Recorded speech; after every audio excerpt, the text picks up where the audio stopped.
The Wallabies are in town ahead of England's second QBE international.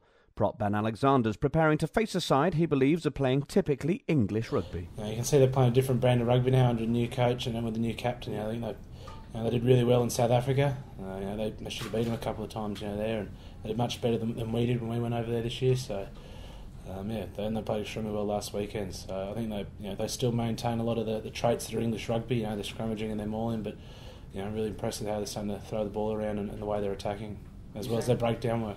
But I think it's definitely they're probably playing a little bit more expansively. But in saying that, they're still sticking to their cause. What makes the England so well over the years.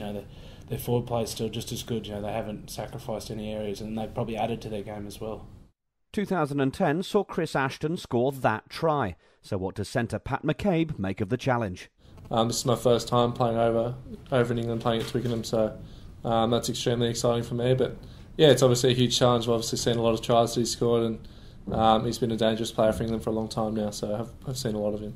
Do you remember watching that one in particular 2 years ago? I did, yeah. I was in the squad and not playing, so I was on the sideline watching, and yeah, it wasn't a pleasant thing to watch for us, that's for sure. I think the way they're moving the ball is very sharp, and the speed of breakdown ball and the things they're doing have impressed me a lot. I think they've obviously a team that has a very clear idea about the things they want to do out there at different stages, and they're extremely effective.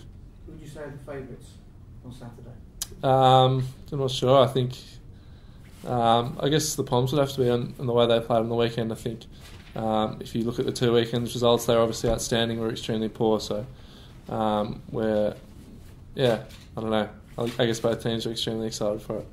Flanker Michael Hooper will continue to ably understudy for David Pocock, his English-turned-Aussie father, watching from the stands. Oh, it's been great. As a player, all you want to do is play, more games and get more time and be able to do, to become a consistent starter in the team. And, it's been great. I've had the opportunity to do that now. I think with Poe coming back, it's a good problems to have for the team. He's obviously a great player. And, it pushes all us sevens in the team to get better.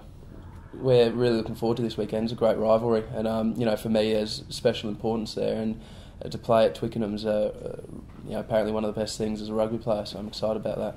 Michael, I've been speaking to a few Aussie fans who've been saying that they're a little bit worried that the Wallabies are becoming a bit like France and that they don't know which side's going to turn up. Are there any sort of problems in terms of the squad of saying, well, we know we want to go out there and get the result and perform well, but at certain occasions it just doesn't seem to be happening? I think that's just teams in general. I think, some weekends you just don't play as well as you can. I'm sure everyone that puts on a jersey, and we have a great feeling in the squad and has been for the past, X amount of weeks I've been involved. That every week we're ready to play. We're all pumped up, we're all ready to go. So, it's just one of those things that, you've got to work on why didn't that work the previous week and move forward and try and replicate those good results you do have.